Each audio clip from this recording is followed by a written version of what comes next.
Hi guys! Welcome to another vlog! Tara, samahan nyo kami sa isa na namang road trip.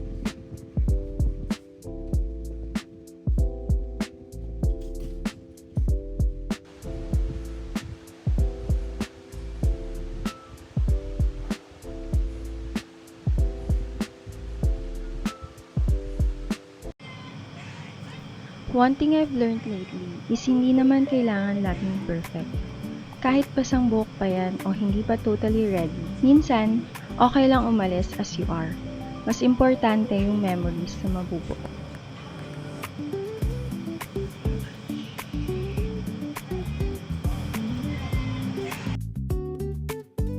Quick fit check. Kahit medyo magulo yung background. Real life lang. Naisipan lang namin magtagaytay for coffee at subukan yung cafe na ilang beses ko nang nakikita sa feed ko.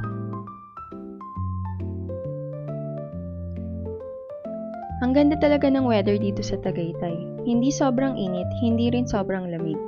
Yung tipong gusto mo lang maglakad-lakad, mag-coffee at magstay a little longer.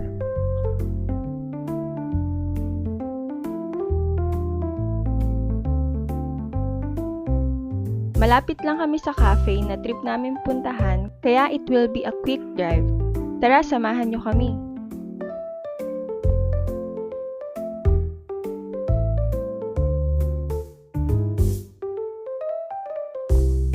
Finally, nandito na kami sa Damgo. Sobrang cozy ng place. Maliit lang siya dito sa front pero meron pa sila sa likod. Sandwich you want?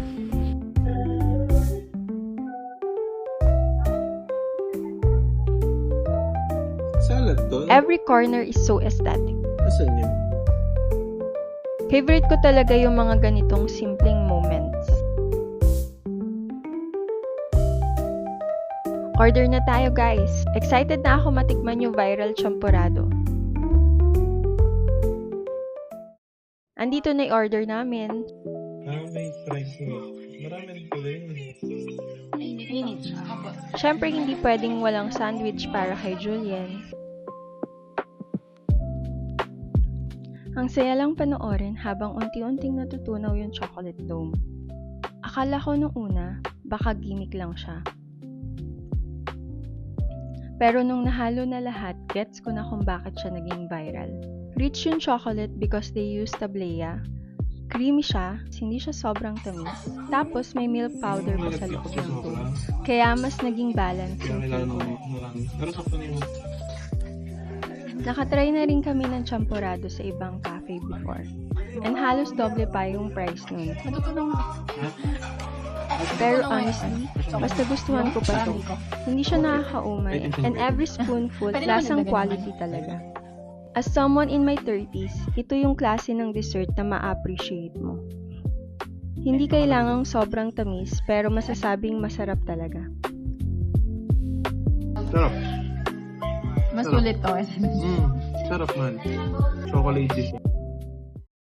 Bago umuwi, dumaan muna kami sa road papuntang Talisay. Isa talaga to sa mga favorite routes namin sa Tagaytay. Medyo matarik at puro zigzag yung daan. Kaya kailangan talagang dahan-dahan sa pagmamaneho. Pero pagdating mo sa part na to, sobrang sulit ng view.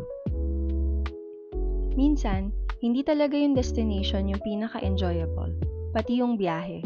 Lalo na pag ganito kaganda yung scenery at kasama mo yung mga favorite mong tao. Walang nagmamadali, nagkwekwentuhan lang, nakikinig ng music at ini-enjoy yung moment. Ito yung mga simpleng araw na hindi mo namamalayan, pero sila pala yung pinaka naaalala mo.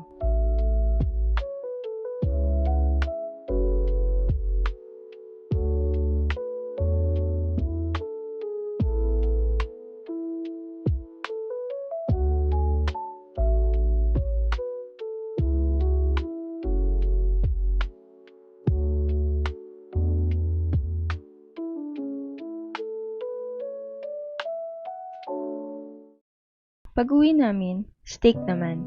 Isa talaga to sa mga favorite naming way to end the day. Lalo na pag wala na kaming balak lumabas ulit. Hindi naman ako chef, pero ang saya lang matuto magluto ng mga favorite naming pagkain sa bahay. Nakaka-relax din siya, especially after a day out. Simple lang yung ginagawa namin. Pinapat dry lang namin yung steak, then salt and pepper lang. Minsan, hindi naman kailangan ng maraming ingredients. Basta good quality yung meat, okay na.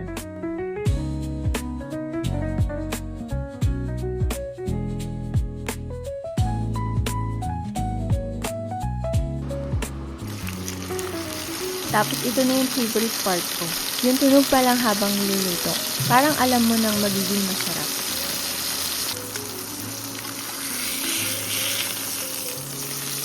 Ang ganda rin panoorin habang unti-unti nagkakaroon ng frost. Ang hirap hindi ma-excite habang naghihintay maluto.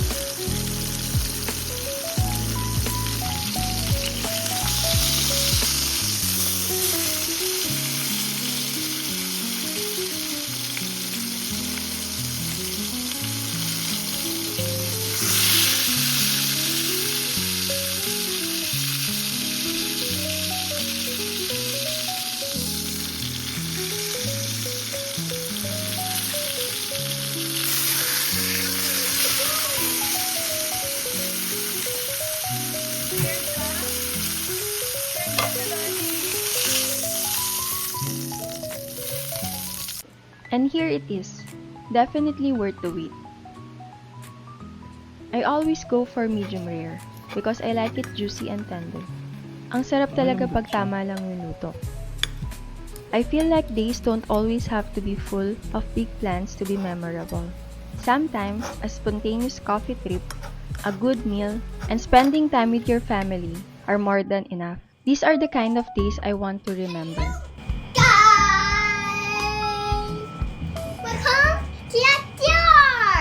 We're home na! Magtatanggal na ako ng makeup gamit ang Skin 1004. Nothing! Nothing!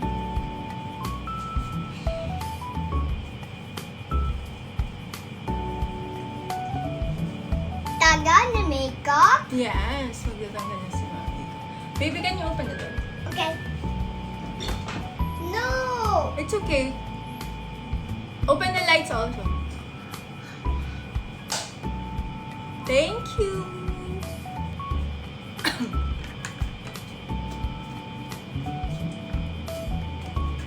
Good. Happy. Happy.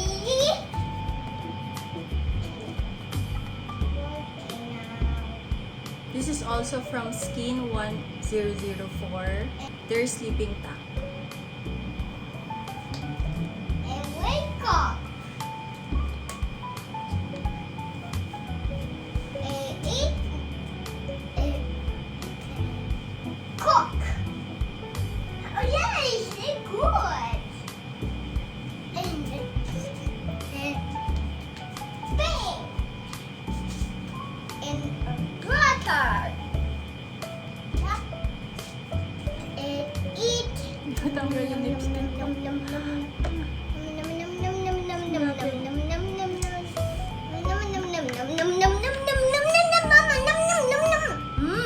Yummy!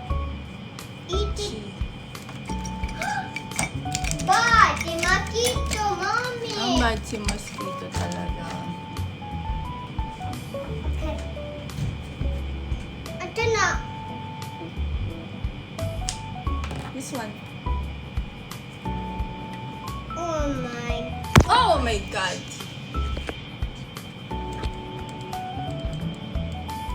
Chi? Yay! Ang hyper niya. Time to sleep na siya.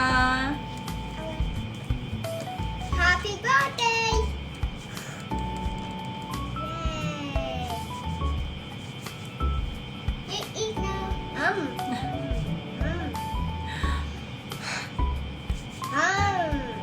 Baby, say good night na. Time to sleep. It's time to sleep.